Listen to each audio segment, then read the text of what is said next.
Foo Fighters and ghost rockets.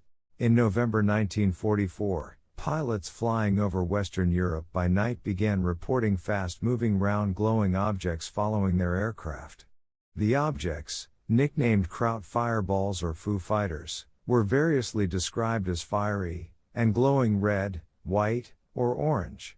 Despite initial suspicions that the objects might be secret German weapons, further investigation revealed that German and Japanese pilots had reported similar sightings.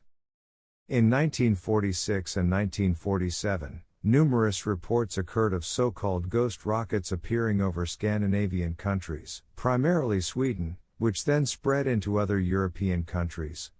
Roswell balloon and recovered disc hoaxes. On July 8, 1947, Roswell Army Air Field issued a press release stating that they had recovered a flying disc. The Army quickly retracted the statement and clarified that the crashed object was a conventional weather balloon. 13. The Roswell incident did not surface again until the late 1970s, when it was incorporated into conspiracy literature. The Roswell balloon was far from the only misidentified disc. One potential disc, recovered from the yard of a priest in Grafton, Wisconsin, was identified as an ordinary circular saw blade. More elaborate hoax saucers were found in Shreveport, Louisiana, in Black River Falls, Wisconsin, and in Clearwater, Florida. On July 9, press reported the recovery of a 30-inch disc from a Hollywood backyard. The hoaxer was never identified. On July 11, press reported the recovery of a 30-inch disc from the yard of a Twin Falls, Idaho home. On July 12, it was reported nationally that the Twin Falls disc was a hoax. Photos of the object were publicly released. The object was described as containing radio tubes, electric coils, and wires underneath a plexiglass dome. Press reported that 4 teenagers had confessed to creating the disc. 1949 Winchell and the Soviets. On April 3, 1949, radio personality Walter Winchell broadcast the claim that it had been definitively established that the flying saucers were guided missiles fired from Russia. In response, the Air Force denied any such conclusion. The Air Force reportedly requested an FBI investigation into Winchell's claims, a request that was denied. Kehoe and the Air Force knowledge of UFOs. On December 26, 1949, True magazine published an article by Donald Kehoe titled "The Flying Saucers Are Real." Kehoe, a former major in the U.S. Marines, claimed that elements within the Air Force knew that saucers existed and had concluded they were likely interplanetary. The article examined the Mantell UFO incident and quoted an unnamed pilot who opined that the Air Force's explanation looks like a cover-up to me. The Gorman dogfight and the Chili's Whitted UFO encounter were also described. The article cited a supposed report from Air Materiel Command and claimed a rocket authority at Wright Field had concluded saucers were interplanetary. Concern over a public panic, of the kind that supposedly occurred after the 1938 War of the Worlds broadcast, is cited in the article as a possible motive for the cover-up. Citing historic sources, Kehoe speculated that similar sightings have likely occurred for at least several centuries. The True article caused a sensation. Though such figures are always difficult to verify, Captain Edward J. Ruppelt, the first head of Project Blue Book, reported that it is rumored among magazine publishers that Don Kehoe's article in True was one of the most widely read and widely discussed magazine articles in history. When Kehoe expanded the article into a book, The Flying Saucers Are Real, 1950, it sold over 500,000 copies in paperback. In March 1950, the Air Force denied flying saucers exist and further denied that they were U.S. technology being covered up. Scully and Alien Bodies. In October and November 1949, journalist Frank Scully published 2 columns in Variety, claiming that dead extraterrestrial beings were recovered from a flying saucer crash, based on what he said was reported to him by a scientist involved. His 1950 book Behind the Flying Saucers expanded on the theme, adding that there had been 2 such incidents in Arizona and 1 in New Mexico, a 1948 incident that involved a saucer that was nearly 100 feet, 30 meters, in diameter. In January 1950, Time magazine skeptically repeated stories of crashed saucers with humanoid occupants.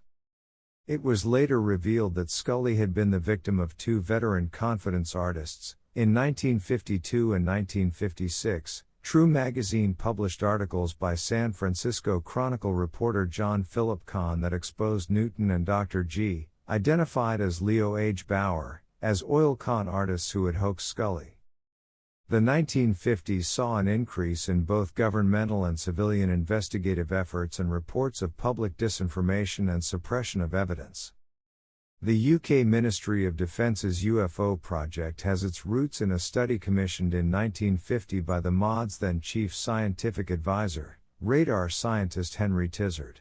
As a result of his insistence that UFO sightings should not be dismissed without some form of proper scientific study, the department set up the Flying Saucer Working Party, or FSWP. In August 1950, Montanan baseball manager Nicholas Mariana filmed several UFOs with his color 16mm camera. Project Blue Book was called in and, after inspecting the film, Mariana claimed it was returned to him with critical footage removed, clearly showing the objects as disc-shaped. The incident sparked nationwide media attention.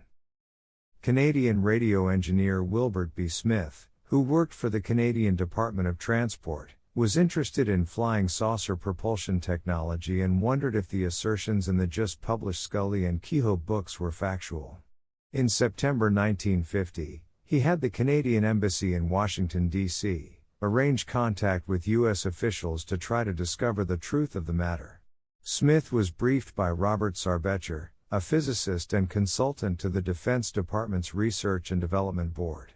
Other correspondence, having to do with Kehoe needing to get clearance to publish another article on Smith's theories of UFO propulsion, indicated that Bush and his group were operating out of the Research and Development Board. Smith then briefed superiors in the Canadian government, leading to the establishment of Project Magnet, a small Canadian government UFO research effort. Canadian documents and Smith's private papers were uncovered in the late 1970s, and by 1984, other alleged documents emerged claiming the existence of a highly secret UFO oversight committee of scientists and military people called Majestic 12, again naming Vannevar Bush. Sarbecher was also interviewed in the 1980s and corroborated the information in Smith's memos and correspondence. Throughout the 1950s and early 1960s, Smith granted public interviews, and among other things stated that he had been lent crashed UFO material for analysis by a highly secret U.S. government group which he wouldn't name.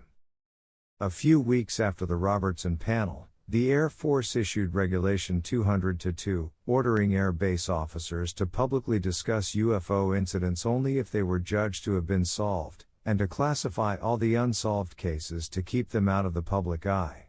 In addition, UFO investigative duties started to be taken on by the newly formed 4602nd Air Intelligence Squadron, AISS, of the Air Defense Command. The 4602nd was tasked with investigating only the most important UFO cases having intelligence or national security implications. These were deliberately siphoned away from Blue Book, leaving Blue Book to deal with the more trivial reports.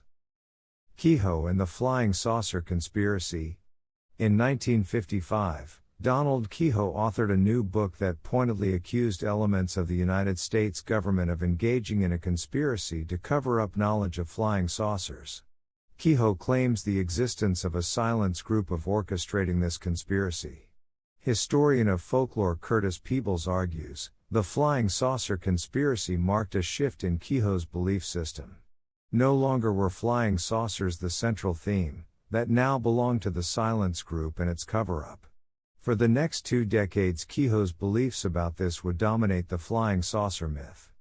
The book features claims of a possible discovery of an orbiting space base or a moon base, knowledge of which might trigger a public panic. The flying saucer conspiracy also incorporated legends of the Bermuda Triangle disappearances. Kehoe sensationalized claims, ultimately stemming from optical illusions, of unusual structures on the moon.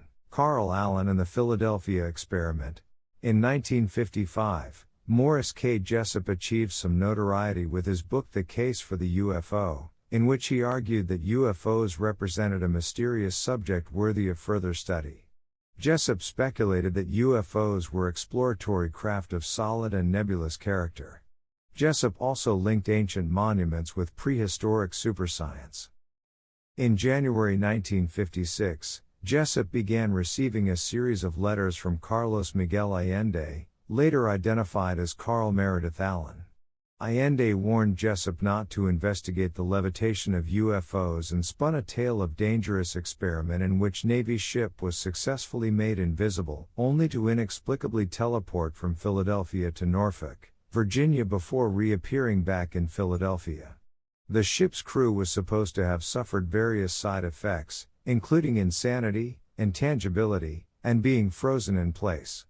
By 1975, the Philadelphia experiment was being promoted by paranormal author Charles Berlitz, and in 1984, the legend was adapted into a fictional film.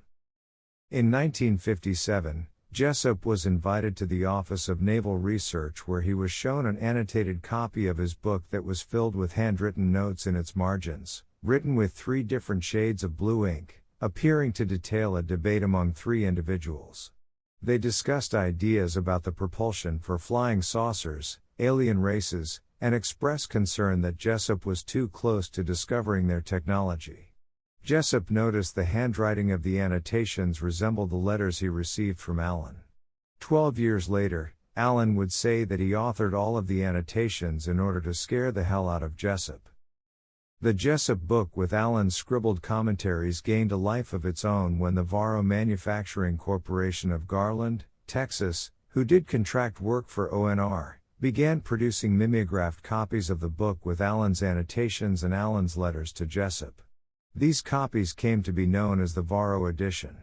This became the heart of many Philadelphia experiment books, documentaries, and movies to come.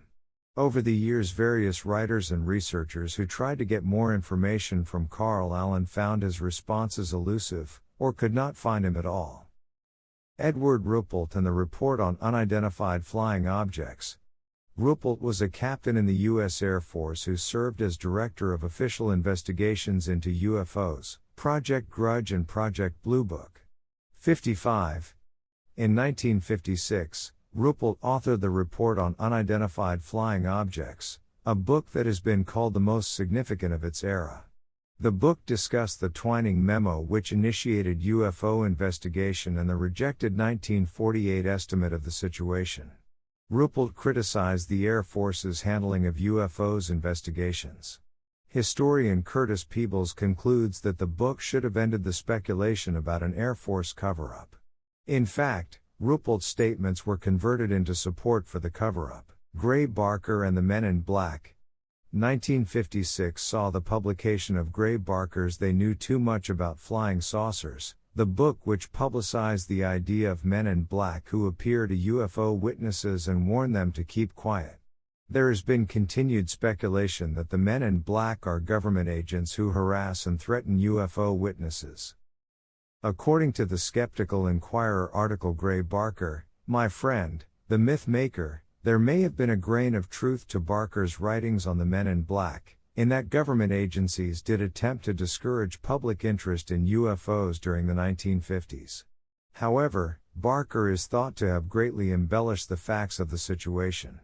In the same Skeptical Inquirer article, Sherwood revealed that, in the late 1960s, he and Barker collaborated on a brief fictional notice alluding to the Men in Black, which was published as fact first in Raymond A. Palmer's Flying Saucers magazine and some of Barker's own publications. In the story, Sherwood, writing as Dr. Richard H. Pratt, claimed he was ordered to silence by the black men after learning that UFOs were time-traveling vehicles. Barker later wrote to Sherwood, evidently the fans swallowed this one with a gulp. 1960s.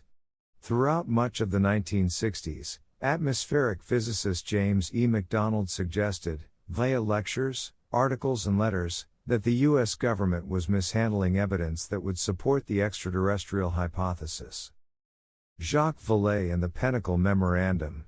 In June 1967, researcher Jacques Vallée was tasked with organizing files collected by Project Blue Book investigator J. Allen Hynek. Among those files, Vallée found a memo dated January 9, 1953 addressed an assistant of Edward J. Ruppelt, an Air Force officer assigned to Blue Book. The memo was signed H.C. Cross, but Vallée elected to refer to the author under the pseudonym Pentacle. The memo referred to a previously unknown analysis of several thousand UFO reports, along with calls for agreements about what can and what cannot be discussed with the 1953 Robertson panel.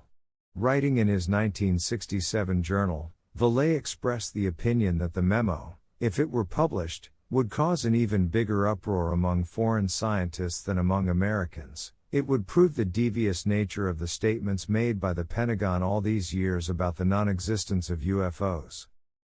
1970s, Emenegger documentary in the landing at Holloman Air Force Base. Clark cites a 1973 encounter as perhaps the earliest suggestion that the U.S. government was involved with ETs. That year, Robert Emenegger and Alan Sandler of Los Angeles, California were in contact with officials at Norton Air Force Base in order to make a documentary film. Emenegger and Sandler report that Air Force officials, including Paul Shartle, suggested incorporating UFO information in the documentary, including as its centerpiece genuine footage of a 1971 UFO landing at Holloman Air Force Base in New Mexico. Furthermore, says Emenegger, he was given a tour of Holloman AFB and was shown where officials conferred with aliens. This was supposedly not the first time the U.S. had met these aliens, as Emenegger reported that his U.S. military sources had been monitoring signals from an alien group with which they were unfamiliar, and did their ET guests know anything about them? The ETs said no. The documentary was released in 1974 as UFOs, Past, Present, and Future, narrated by Rod Serling, containing only a few seconds of the Holloman UFO footage, the remainder of the landing depicted with illustrations and reenactments. In 1988, Shartle said that the film in question was genuine, and that he had seen it several times. In 1976, a televised documentary report UFOs, It Has Begun, written by Robert Emenegger, was presented by Rod Serling, Burgess Meredith, and Jose Ferrer. Some sequences were recreated based upon the statements of eyewitness observers, together with the findings and conclusions of governmental civil and military investigations. The documentary uses a hypothetical UFO landing at Holloman AFB as a backdrop. Emenegger's 1973 depiction of a landing at Holloman is widely noted for its striking similarities to Steven Spielberg's 1977 depiction of a landing at Devil's Tower in the film Close Encounters of the Third Kind. In the 2013 documentary Mirage Men, ufologist Richard Dolan discussed the Emenegger documentary, saying, "I have wondered if that film, I think as many people have wondered, was an abortive attempt at some kind of disclosure." J. Allen Hynek and Cosmic Watergate. J. Allen Hynek was an American astronomer who served as scientific advisor to UFO studies undertaken by the U.S. Air Force under three projects: Project Sign, 1947 to 1949, Project Grudge, 1949 to 1951, and Project Blue Book, 1952 to 1969. Hynek had drawn ridicule for his most famous debunking, in which he suggests a mass sighting over Michigan may have been caused by swamp gas. By 1974, the former skeptic was publicly charging that Blue Book was a cosmic Watergate. Hynek claimed 20% of Blue Book cases were unexplained. Fellow ufologists like Stanton Friedman echoed Hynek's cosmic Watergate accusations. Alternative 3 and a secret space program.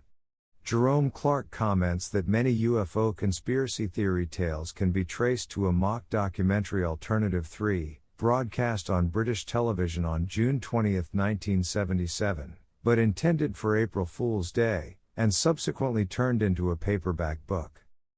According to the fictional research presented in the episode, it was claimed that missing scientists were involved in a secret American/Soviet plan in outer space, and further suggested that interplanetary space travel had been possible for much longer than was commonly accepted.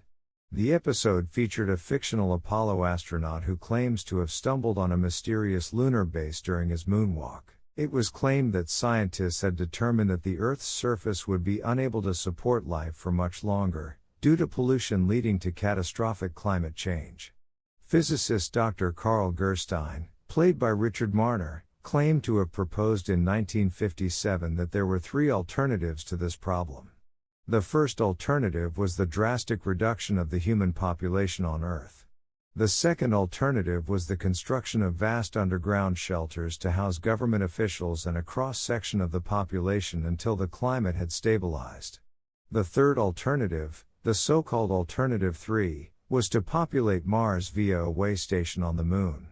The final moments of the film featured the discovery of animal life on the surface of Mars. 1980s, Jesse Marcel and Roswell conspiracy theories. In February 1978, UFO researcher Stanton Friedman interviewed Jesse Marcel, the only person known to have accompanied the Roswell debris from where it was recovered to Fort Worth, where reporters saw material that was claimed to be part of the recovered object. Marcel's statements contradicted those he made to the press in 1947. In November 1979, Marcel's first filmed interview was featured in a documentary titled UFOs Are Real, co-written by Friedman. The film had a limited release but was later syndicated for broadcasting. On February 28, 1980, sensationalist tabloid The National Enquirer brought large-scale attention to the Marcel story. On September 20, 1980, the TV series In Search Of aired an interview where Marcel described his participation in the 1947 press conference. They wanted some comments from me, but I wasn't at liberty to do that. So, all I could do is keep my mouth shut. And General Ramey is the one who told the newspapers, the newsmen, what it was, and to forget about it. It is nothing more than a weather observation balloon. Of course, we both knew differently. Marcel gave a final interview to HBO's America Undercover, which aired in August 1985. In all his statements, Marcel consistently denied the presence of bodies. Between 1978 and the early 1990s, UFO researchers such as Stanton T. Friedman, William Moore, Carl T. Flock, and the team of Kevin D. Randall and Donald R. Schmidt interviewed several dozen people who claimed to have had a connection with the events at Roswell in 1947.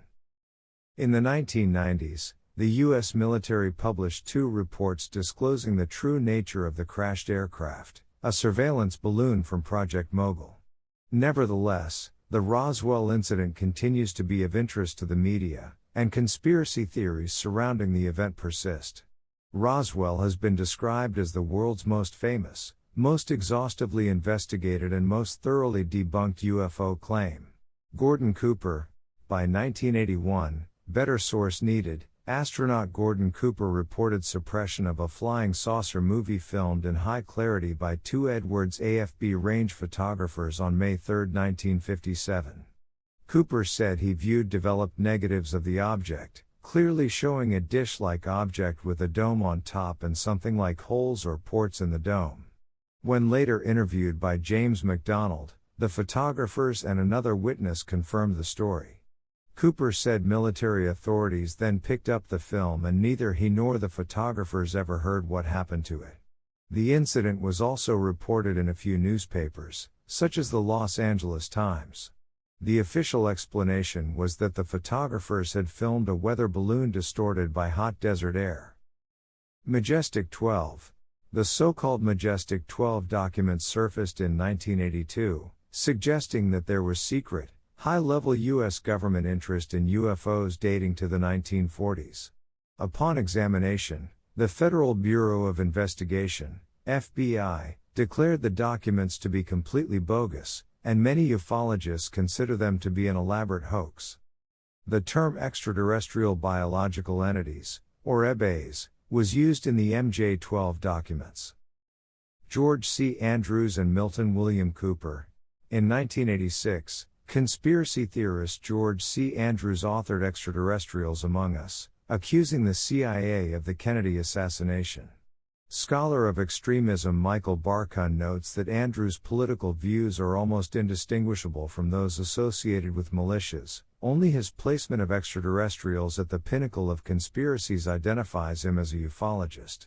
According to Barkun, the publication of Extraterrestrials Among Us marked the beginning of a feverish period of UFO conspiracism, from 1986 to 1989.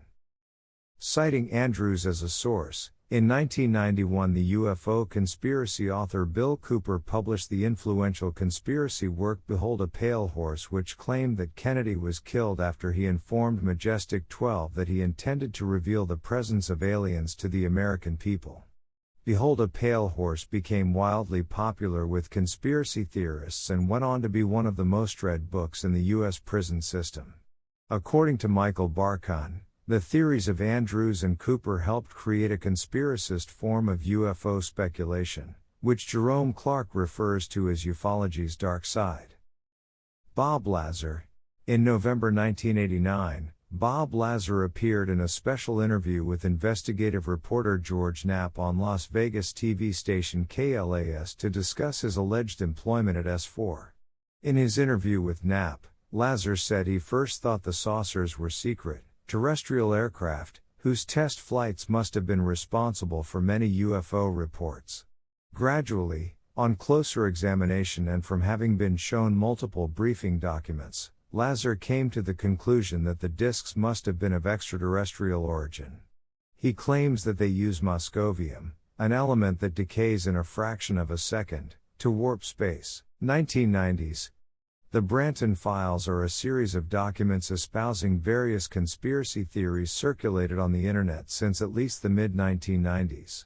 They are most often attributed to Bruce Allen Walton, who claims to have been a victim of alien abduction and had contact through altered states of consciousness with humans living in the inner earth. The files have been characterized as high fantasy filled with complex and convoluted conspiracism. Phil Schneider and Dulce Bass. In 1995, a man calling himself Philip Schneider made a few appearances at UFO conventions, espousing essentially a new version of the theories mentioned above. Schneider claimed to be the son of U-boat commander who was captured by the Allies and switched sides. According to Schneider, his father has been part of the Philadelphia experiment. Schneider claimed to have played a role in the construction of deep underground military bases, DUMBs, across the United States, and as a result he said that he had been exposed to classified information of various sorts as well as having personal experiences with EBAs. He claimed to have survived the Dulce Bass catastrophe and decided to tell his tale. According to folklore, Schneider died on January 17, 1996, in a death ruled a suicide, though some of his followers reportedly believed he may have been murdered. Better source needed. 2000s.